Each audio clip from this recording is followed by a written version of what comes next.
You know, Halloween is a pretty metal holiday. All the gore, and creepy atmosphere, and demonic imagery, and candy. Yeah, candy's pretty metal. Metal and horror go together like Ailstorm and rum, like Ziltoid and coffee, like mayhem and controversy, like sleep and weed. It just works. And Splatterhouse is pretty fucking metal. From the soundtrack down to its graphical aesthetic, it's pretty apparent that metal was a big influence on the game, but I'm getting ahead of myself. The first Splatterhouse came out in 1988, made by Namco. It was an arcade beat-em-up game that was ported to the TurboGrafx-16. It spawned 3 sequels, 2 which appeared on the Sega Genesis, and one that was called Wanpaku Graffiti, which was released on the Famicom but was never released outside of Japan, so we never got it here on our NES. The Splatterhouse games were violent horror-themed beat-em-ups, controversial for their gore and violence.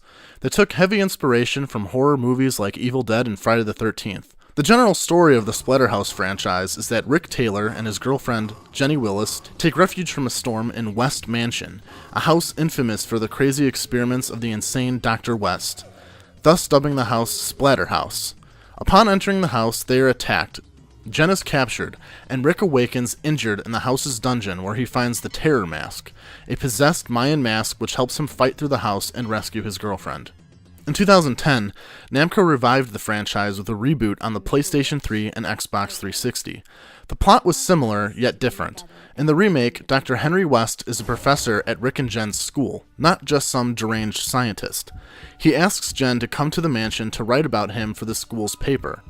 Uninvited, Rick, wearing a Mastodon shirt, decides to tag along. West then summons some demons, which capture Jen and disembowel Rick. As Rick falls, he knocks over a container, allowing the Terror Mask to fall out and bond with Rick.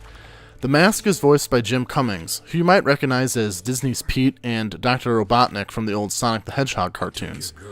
He gives the mask a sarcastic yet sadistic personality. It is quickly revealed that Dr. West's wife Lenora died from cholera, and the doctor was driven mad trying to discover a way to bring her back.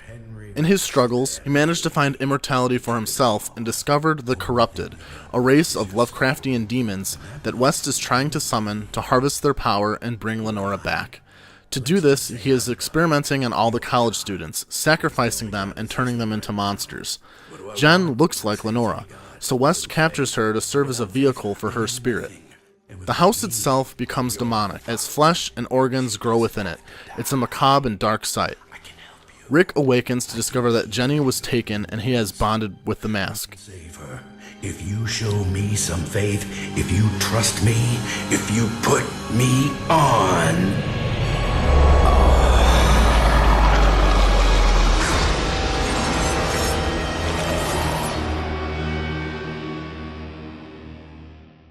Municipal Waste Blast on, and it's ass-kicking time. The general gameplay would best be described as a 3D hack-and-slash beat-em-up. There's a strong punch, a weak punch, a grapple, a block, a roll, and a jump. You switch between the various inputs to pull off strings of combos against enemies. You can also find weapons, including pipes, 2x4s, meat cleavers, chainsaws, and shotguns to kill your enemies. Blood and gore are huge components of the game's mechanics, and there is a lot of blood. Like, it makes the new Doom and Gears of War look tame. Blood is used for pretty much everything. It's your health, it's your energy meter, it's your currency for upgrades, it opens doors. Attacking enemies causes your blood meter to fill. When you fill up your bar of blood energy, or the necrometer as it's called, you can pull off mask moves. These are stronger moves which do a lot of damage, pretty much killing lesser enemies in one strike. If you have 3 necro bars full, you can go into Berserk mode, in which Rick gets bigger, moves faster, and does a lot more damage for a short period of time. This all uses up the Necrobar, which is also needed to heal, so you have to use it wisely. As you fight, you can also dismember your enemies, and use their limbs as weapons. You yourself can also be dismembered, and you can use your own fallen limbs as weapons as well. When you beat up an enemy, they will glow red. This is an indicator that you can perform a finishing move on them. These finishing moves are brutal, ranging from things like ripping off an enemy's arms or breaking an enemy's jaws and ripping their lungs out through their throat. Bigger enemies have more violent finishers, including one where Rick literally puts his fist into a monster's asshole and rips out his sphincter.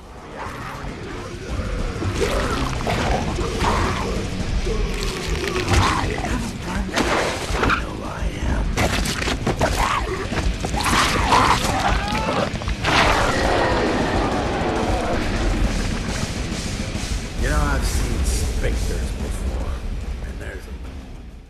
couple bosses throughout the game as well. These bosses are for the most part just sponges that do a lot of damage. You don't really fight them any differently than you would a normal enemy, and when finishing off a boss you have to go through a QuickTime event section, which is kinda lame because for the most part it's really just a cutscene of Rick doing something cool instead of you actually getting to do it. Most of the game takes place within the house. However, there are portals littered about that take Rick to different locations. These other locations include an alternative future where Rick fails to stop the corrupted from being summoned, an evil fun park, a courtyard outside the house, and the past during West's time before he went insane. This brings up a revelation. It's kind of weird, but there's an alternate dimension / time travel element to the story. The Mask brings up a couple of times how he had done this all before, alluding to a past adventure. It's unclear if he is referring to the Rick in the reboot game and is referring to a time travel type situation, or if he is referring to the Rick from the original arcade game as like an alternate dimension kind of situation. There's also a weird twist wherein Rick thinks he's about to save Jenny, only to discover that he actually went back in time, and the person he was attempting to save was Lenora.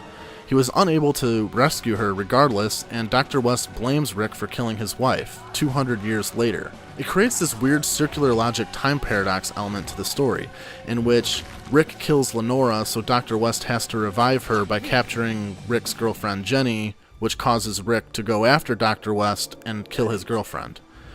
It's really weird and just works best if you don't think about it, and just go back to punching the shit out of things. There are a couple segments in the game which switch to a 2D perspective as well, reminiscent of the original arcade games. These segments bring up another flaw, however. The platforming sucks.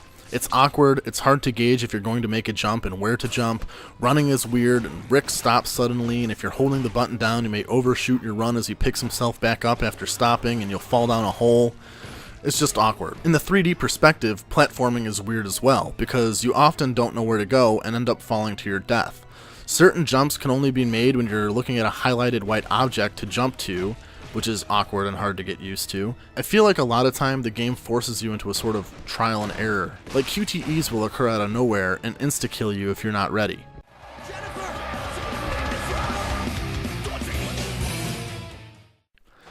The only other major gripes I have is that I ran into some performance issues. Minimal things like frame skipping, music overlapping, and really long load times. There are also some collectibles. These collectibles include phonorecords, which give backstory into Dr. West's experiments, and provocative photographs of Jenny. Collecting all these things doesn't really do anything for you other than give you something to look at or listen to, and therefore achievements and trophies. You don't unlock a different ending or anything like that. The music selection in this game is also awesome. The original tracks are all really cool in their own right, but the licensed music is where it's at. It includes songs from Municipal Waste, Mastodon, Lamb of God, Five Finger Death Punch, Cavalera Conspiracy, and Goat Whore, amongst others.